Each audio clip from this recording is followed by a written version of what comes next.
आप सभी वैष्णव जन को श्री हरिवंशी श्री सद्गुरुदेव भगवान की जय हो। श्रीहित हरिवंश चरितामृत। श्री हितजू महाराज जब थोड़े बड़े हुए तो अपने समवयस्क द्विज बालकों के साथ रस में खेल खेलने लगे। आपके बाल्यकाल के सखा थे गांगू, गोविंदा, रंगा, मेधा आदि। श्री व्यास मिश्र जी के भवन के ही समीप उनका निजी एक सुंदर तरु लताओं से परिपूर्ण बाग था। उसी बाग में बाल स्वरूप श्री हरिवंश अपने मित्र बालकों के साथ खेलते, परंतु अन्य बालकों के समान आप कोई प्राकृतिक खेल नहीं खेलते, अपितु भगवत लीलाओं से संबंधित ही क्रीड़ा करते, अर्थात आप प्रभु की सेवा संबंधी खेलों में ही रुचि मानते। क्योंकि वंशी जू के अवतार होने के कारण बाल्य अवस्था से ही श्री हितजू के हृदय में श्यामा श्याम के प्रति अनुपम अनुराग था और आपके हृदय में प्रियालाल की सेवा करने की सदैव चटपटी लगी रहती थी। आपने रज अर्थात मिट्टी, आपने रज का एक युगल सरकार का श्री विग्रह बनवा लिया था, जिसकी बड़े ही भाव एवं हर्षो उल्लास पूर्वक आप सेवा करते, पुष्पों से बड़ा सुंदर श्रृंगार करते, विविध बांति के भोग पधराते एवं विधिवत आरती करके बालकों को बुलाकर उन्हें प्रसाद वितरित करते। इससे आपको अपार सुख मिलता।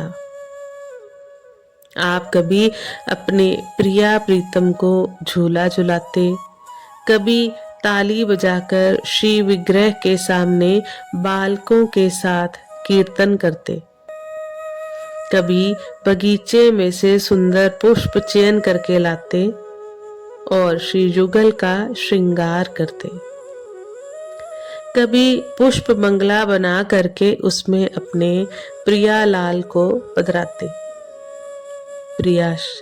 पिताश्री को जिस प्रकार ठाकुर श्री राधा मोहन जी की सेवा करते देखते, ठीक उसी प्रकार से आप स्वयं भी विविध भांति रज से निर्मित श्री विग्रह की सेवा करते। आपके निर्मल भाव पर रीझ कर युगल सरकार साक्षात आपकी प्रत्येक सेवा को स्वीकार करते। देखो, ये है महापुरुषों की महिमा कि ये बाल्यावस्था में भी क्रीड़ा कर रहे हैं,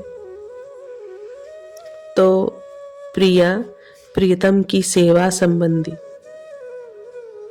अनेकों महाभागवतों के बचपन के विषय में शास्त्रों में वर्णन मिलता है कि वे बाल्यकाल में प्रभु की लीलाओं से संबंधित ही खेल खेलते थे। जैसे काकभुशुंडी जी अपने बाल्यकाल के विषय में वर्णन करते हुए कहते हैं, खेलहूं तहूं बाल कन्ह मीला, करऊं सकल रघुनायक लीला। मैं वहां ब्राह्मण शरीर में भी बालकों में मिलकर खेलता तो श्री रघुनाथ जी की ही सब लीलाएं किया करता। इसी प्रकार राजा परीक्षित जी के विषय में भी वर्णन आया है। वे बड़े भगवत भक्त थे तथा बाल्य अवस्था में खिलौनों से खेलते समय भी वे श्री कृष्ण लीला का ही रस लेते थे।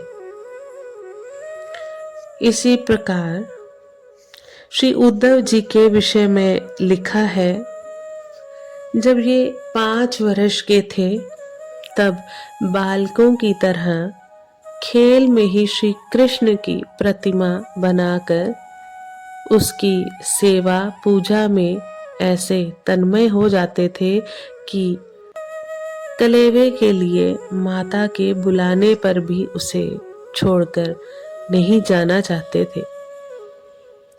इसके अलावा श्री नामदेव जी, श्री चंद्रहास जी आदि अनेकों भक्तों के बाल्यकाल के विषय में भी ऐसा वर्णन मिलता है। श्री व्यास मिश्र जी को हितजू के नामकरण के समय ज्योतिषियों ने बतलाया था कि ये बालक अनेक अद्भुत कर्म करने वाला होगा। उनकी भविष्यवाणी बालक की जन्म कुंडली पर आधारित थी, अतः वह संपूर्णतः सत्य भी होगी। बाल हरिवंश की उन शैशव कालीन अनेक चमत्कार पूर्ण लीलाओं का वर्णन रसिक जनों द्वारा विरचित रसवानी ग्रंथों में मिलता है। आज हम वाणी को यही विश्राम देते हैं। महाराज श्री की कृपा से आगे भी हम इस प्रसंग को बढ़ाने का गुरु कृपा से प्रयास करेंगे। आप सभी वैष्णव जन को श्री हरिवंशी श्री सद्गुरु देव भगवान की जय हो। जय जय श्री हरिवंश।